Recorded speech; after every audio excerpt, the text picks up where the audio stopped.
Çoxsəsliliyin səsi Araz News radiosunu dinləyirsiniz. Hər vaxtınız xeyirli olsun, dəyərli Araz News radiosunun dinləyiciləri. Panorama proqramına xoş gəldiniz. Bu bölümdə İran və bölgədəki önəmli siyasi gəlişmələri təhlili bir baxış açısıyla ələ almağa çalışacağıq. Son günlərdə və həftələrdə Xameneyinin ölümü ilə İranda rejim saxtarında və ya yapısında rəhbərlik məsələsi ən önəmli mövzu halına gəldi. 18 İsfəndidə adının rəsmi olaraq açıqlanmasıyla İranın öncəki rəhbərinin oğlu Müştəbə Xameneyi bu rejimin rəhbərlik məqamına yüksəldi. Müştəbə haqqında demək olar ki, bilgi çox azdır. Ondan sadəcə bir neçə şəkil və bir neçə rivayət olunmuş bilgi var. Ancaq məsələ sadəcə Müştəbə Xameneyinin gizli və sirrili bir şəxsiyyət olması deyil. O babasının yerinə keçmiş oldu. Bu isə özünü cumhuriyyət olaraq tanımlayan bir sistemdə iqtidarın atadan oğula keçməsi məsələsi və bunun da başından bəri təzadlarla dolu olan rejimin yapısı haqqında yeni sualları ortaya çıxardı. Cumhuri İslami Anayasasına görə ölkənin rəhbəri Xubriqan Məclisi tərəfindən seçilməlidir və bu məqam üçün bəlirli şərtlər nəzərdə tutulur. Ancaq tənqidçilər İrandakı saxtarı qudrətin və ya güc yapısının nəzarət vəzifəsini üstlənən qurumların, o cümlədən Xubriqan Məclisinin də əslində rəhbərliyin etkisi altında olduğu bir şəkildə tərah edildiyini deyir. Bu mövzunu hüquqi və siyasi açıları ilə araşdırmaq üçün Panoramanın bu bölümündə Azərbaycan Mərkəz Partisinin başqanı, vəkil və siyasi fəal Sayın Salih bəy Kamranini dəvət etdik. Salih bəy, Panorama proqramında sizi xoş gördük. Öncə istərdim ki, bu İran rejimində rəhbər seçmə sistemini bir açıqlayasınız. Cumhuri İslaminin anayasasına görə rəhbər Xubriqan tərəfindən seçilir. Ancaq Xubriqan Məclisinin də əslində rəhbərliyə bağlı qurumların etkisi altında olduğu haqqında çox yazılır və danışılır. Hüquqi açıdan baxıldığında bu yapının mekanizması necə işləyir? Salamlar, saygılar. Təşəkkür edirəm Araz News'un, Araz News radiosunun dəvətindən. Birinci sualınıza gəldiyində, bildiyiniz kimi Məclis Xubriqan 108-ci İran İslam Cumhuriyyətinin 108-ci əslində, anayasasının əslində kurulu şəkildə təyin olunub ki, Məclis Xubriqanın üzvləri necə seçilər və çox ilgincdir ki, onların şərt-şürutlarını öz daxili qanunları bəlirləyir və o daxili qanunların da birinci dəfə ilk Şurayı Nigahban fəqihləri təyin ediblər. Və Şurayı Nigahbanın üzvləri də müstəqim rəhbər vasitəsilə seçilir. Və bu görürük ki, Məclis Xubriqan ki bir nəhaddır rəhbəri əzl eləyə, seçə, bunun üzvləri özü onların səlahiyyəti Şurayı Nigahban üzvləri tərəfindən bəlirlənir və onlar qərar verirlər ki, kim Məclis Xubriqanda üzv olub olmaması üçün səlahiyyəti vardır və Şurayı Nigahbanın fəqihləri də yenə müstəqim rəhbər tərəfindən seçilir. Yəni burada nəhayətdə mövcud rəhbər ki, Xameneyi idi ki, öldü, o öncədən yəni qərar verib və üzvləri seçilə Məclis Xubriqanı qoyaraq əslində oyunu əvvəldən qurallarını qoyur ki, kim seçilsin və ya kim seçilməsin. Onun üçün burada yəni demokratik bir seçimdən, gerçək bir seçimdən ki, Məclis Xubriqan ola və onlar bir şəxsi, bir fəqihi və anayasada gələn o şərtlər olan bir şəxsi rəhbər kimi təşxis verib və seçirlər. Yəni tamamilə burada bir siyasi bir tənzimləmədir, siyasi bir belə yəni təbiri caizsə siyasi bir oyundur və əslində demokratik seçimdən danışmaq mümkün deyildir.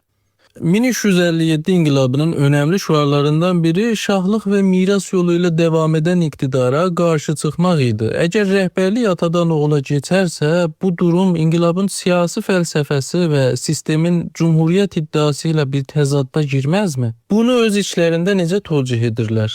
Əlbəttə bəli, bu Xameneyinin oğlunun rəhbər seçilməsi hər kəsin zehnində bunu çağrışdırır ki, əslində bu vərasət məsələsi qədim şahlıq sistemindən, yəni atadan oğula keçməsi hərçənd anayasa olsa da və inqilabdan ortaya çıxmış bir anayasa olsa da biz görürük ki, bu anayasanın özü istər-istəməz İranda olan şahçılıq sisteminin təsiri altında neçə min illik şahçılıq, özəlliklə də İrançı, Ariyaçı təfsirlər əsasında İran anayasası bir məxlut və mix bir anayasa ortaya qoyubdur.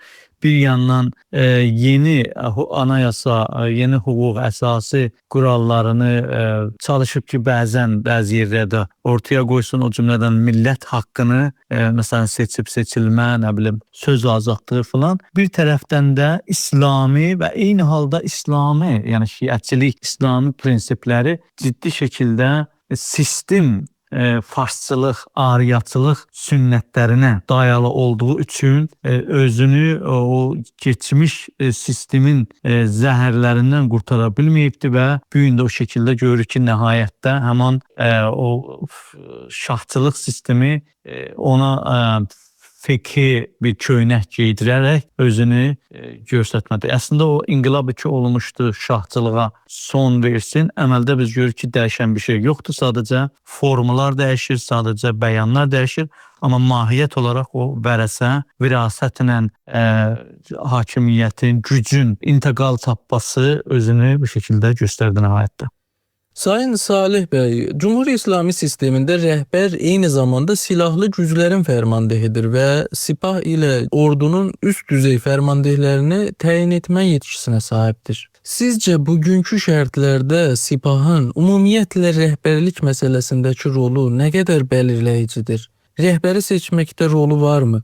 Əgər varsa, gerçəkdən rəhbər ölkəni idarə edir, yoxsa sipahın gücü rəhbərdən də çoxdur? Siz necə düşünürsünüz bu haqda? Bəli, bildiyiniz kimi sipah İran rejimində, yəni realitədə görürük ki, bütün güc strukturlarını əlinə keçirdibdir. İstərsə, eyni halda iqtisadı əlinə keçirdibdir. Güvənlik və xarici siyasət ciddi şəkildə sipahın əlindədir. Və içəridə də yəni kimin seçilib seçilməməsini, yəni sadəcə rəhbər məsələsi deyil, hətta bir millət vəkilinin, hətta şəhər şurasının üzvünə qədər bunu əməldə, yəni həqiqi bir sistem nəzərdə tutsaq, bu sipahdır ki, təyin eləyir ki, kim seçilsin və kim seçilməsin. Məxsusən rəhbər seçimində Xameneyinin oğlunun xüsusiyyətlərini biz nəzərdə alsaq, biri budur ki, bu yəni çox gizli fəaliyyətlər eləyib indiyə qədər və sizin müqəddəmənizdə də gəldiyi kimi çox danışıq bundan yoxdur, pərdə arxası daha özünü yəni faal etmiş bir şəxsidir və bu da sipahın güvənlikçi və əskəri mahiyyəti ilə çox üst-üstə düşür. Əslində deyə bildik ki, Xameneyin oğlu rəhbər seçilərək bir şey sabit elədi ki, bu üçüncü rəhbər tamamilə sipahın əlində bir aracdır və hətta Xameneyinin özü də, yəni daha çox ikinci rəhbər Xameney, daha çox güvənlikçi bir rəhbəridir. Amma yenə oğlu ilə müqayisədə bir məzhəbi və ya inqilabın əvvəlində olan sabiqəsi ki, birinci rəhbər ki, Xameney ola, Xomeyni ola, ondan daha yenə çox fərq var. Yəni, üçüncü nəslə gəldiyində biz görürük ki, tamamilə rəhbər sipahın əlində bir araca çevrilmiş durumdadır. Və əslində sipahdır ki, Xameneyinin oğlunu bu dəfə seçdi və ölkəni idarə edən gerçəkdə görürük ki, sipahdır. Amma niyə sipah Xameneyinin oğlunu seçir? Yəni, madəm bu qədər gücü varsa, nə ehtiyacı var bu rəhbərə? Çünki sistem, yəni siyasi sistem, Cumhurbaşqanlığı siyasi sistemi hər halda 1979-cu inqilabın məhsulu olan bir sistem olduğu üçün bu sistemin də qaçınılmaz əsaslarından, yəni dinçilik, şiəçilik, fiqhi bir sistem olduğu üçün formalitə də olmuş olsa, bu simvolları riayət etmək və saxlamaq zorundadır. Yəni, əgər bu formalitələri, simvolları da həsv elərsə, sipahın özünün də dayanacaq gücü qalmaz. Yəni, güc dediyimizdə, yəni sadəcə o hardware və ya səxt əfsarı gücdən ibarət deyil. Sipah nərm əfsarı, yumşaq gücünü biraz da olmuş olsa, bu anayasaya dayanaraq inqilabi şəraitə dayanaraq özünü ayaqda tutmağa və gücünü davam etdirmək üçün belə bir rəhbərin də seçilməsi onlar üçün olmazsa olmazlardan. Amma nəhayətdə biz görürük ki, bu üçüncü rəhbər tamamilə Sipahın əlində bir araç kimidir və istifadə edir o aracıda. Önemli sorulardan biri de budur Sayın Kamrani. Xubreqan Məclisi güvənlik qurumları və iqtidar çevrələri tərəfindən dəstəklənən bir kandidaya gerçəkdən qarşı çıxa biləcək bir vəziyyətdə idimi? Məclis Xubreqan dediyim kimi öncəki suallarda da toxundum. Məclis Xubreqan əslində yəni seçilmələri və kimlərin Məclis Xubreqanda oturulması tamamilə rəhbərin, yəni keçmiş rəhbərin, öldürülən rəhbərin kontrolu və iradəsi ilə seçilmiş bir adamlardılar. Yəni Şurayı Nigahbanın üzvləri vasitəsilə ki, orada müstəqim rəhbər tərəfindən seçilmiş, adanmış insanlardılar. Biri bu ki, bəli, bu seçilmiş, yəni bu oturmuş, seçilmiş deməyək, indiki Məclis Xubreqanda oturmuş üzvlər zaten rəhbərə və Müştəbə Xameneyinin atasına bağlı və onun tərəfindən orada tutturulan bir insanlardılar. İkinci, onları da təyin eləməkdə biz görürük ki, həqiqi sistemdə güvənlikçi qurumlar, Sipah, İttilaat, onlardılar ki, əslində daha təyin eləyirlər ki, Məclis Xubreqanda kimlər otursun. Yəni, həm hüquqi açıdan baxdığımızda, həm fiqh açıdan baxdığımda hər cəhətdən görürük ki, bu nəhayətdə hamısı rəhbərə bağlanır və rəhbərin də özəlliklə Xameneyi, yəni Xumeyni ilə daha çox müqayisədə çox güvənlikçi bir rəhbər olduğu üçün əvvəldən, yəni Sipahla ilk öncə bir müşarikətləri oldu, sonra Sipah həddindən artıq gücünü artırdı və nəhayətdə Sipahın və güvənlikçi və ya İttilaat güclərinin qüdrəti çoxaldıqdan sonra tamamilə yəni Xameneyin ölməsi ilə də Sipah çox ciddi şəkildə gücünü yəni Cümhuristanın sağ axtarında yüksəltdi. Onun üçün indi Məclis Xubreqanda oturan üzvlərin Sipahın və İttilaatın istəmədiyi, özəlliklə Sipahın İttilaatının istəmədiyi bir kandidin qabağında əsla heç bir gücü yoxdur və heç bir müxalifət eləmə şəraiti, imkanı yoxdur. Zaten müxalifət də eləməzlər. Zaten onlar neçə illərdir bugünkü gün üçün yəni tənzimlənmiş, orkestra olunmuş insanlardılar, qurumlardılar və hətta bugün bu şəraitdə Sipahın bu şəkildə dərdinə dəyməsi üçün yaranmış bir qurumdur.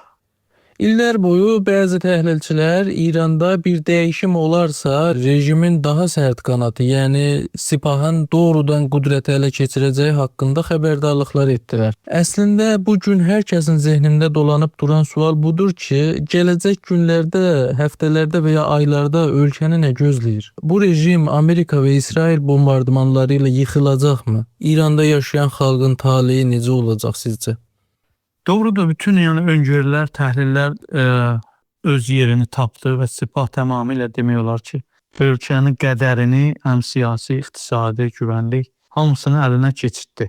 İndi əslində ölkə, yəni Sipahın əlində bir ölkəsi var. Yəni hər ölkənin bir ordusu olar. İndi İranda da bir Sipah adında bir ordu var ki, o ordunun bir ölkəsi var. Yəni bunu bu rahatlığı demək olar. Bu yandan da 12 günlük bombardımanlar İsrail və Amerika tərəfindən başlanıbdır. Görünən odur ki, məxsusən Xameneyin oğlunun rəhbər seçilməsi ilə, Sipahın müdiriyyəti ilə, rəhbərliyi ilə görür ki, yəni heç bir uzlaşı, heç bir yəni millətin vəziyyətini nəzərdə tutma siyasətlər izlənməməkdədir və bu məsələ Sipahın nə qədər müqavimət, yəni savaşa biləcək, nə qədər zəxirəsində silahının, necə silahının olduğuna bağlılığa qaldı. Görünən odur ki, biraz iş davam edəcək və müzakirə ilə, islahla, nə bilim, rejimin içində olan bir qanadın Amerika ilə və ya Qərb ilə, İsrail ilə barışacaq durumda olmasını söyləmək çox zordur. Yəni bu işin sonunu təəssüflə təxrib və yıxım, veranqalmalar bu təyin edəcək kimi görünür.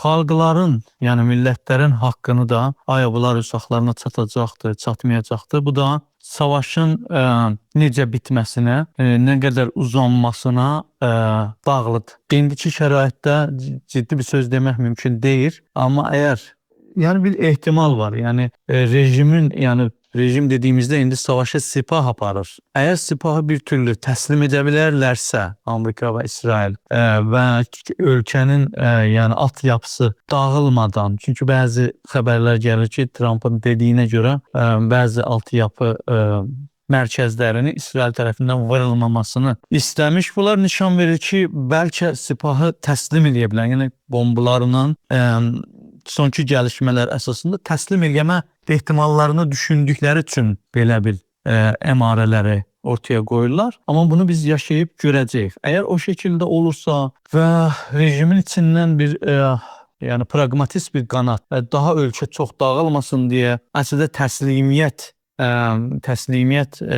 anlaşmasını imzalarlarsa, o zaman bəlkə xalqlar üçün, millətlər üçün daha amiliyyət şəraiti yarana bilər. Yox, o şərtlər oluşmazsa, daha ölkə çox kaosa gedəcəkdir. Cəng daxili ehtimalı çox yüksəkdir və eyni halda fərsayişi savaş, uzun bir savaş. Orada da nümunələrini biz təəssüflə Suriyədə, Libidə, başqa yerlərdə görmüşük. Onu da indidən demək çox çətindir. Amma İranda çox millətli bir ölkə olduğunu və çox mütəfavit coğrafiyaların İran içində olduğunu nəzərdə alsaq, o zaman yəni iç savaş nəticəsində hər millət öz haqqını əldə etməyə çalışacaqdır, o cümlədən Azərbaycan Türk milləti və bunu sonki, yəni o birisi amillər, sonki dinamiklər, hər millətin nə qədər özünü hazırladığı, nə qədər beynəlmiləli və məntəqi support və güc cəlb elədiyi, bunlar təyin edəcək ki, hər millət nə qədər öz haqqını əldə edə bilsin. Yəni net bir şey demək gerçəkdən indiki vəziyyətdə çox çətin görünür. Təşəkkür edirəm bir daha dəvətiniz üçün, sağ olun. Güney Azərbaycanlı siyasi fəal Azərbaycan Mərkəz Partisinin başqanı Sayın Salih Kamrani, dəvətimizi qəbul etdiyiniz və bu söhbətə qatıldığınız üçün təşəkkür edirik. Siz dəyərli dinləyicilərimiz, bizimlə birlikdə olduğunuz üçün təşəkkür edirik. Gələcək Panorama proqramında yenidən görüşmək üzərə, əsən qalın.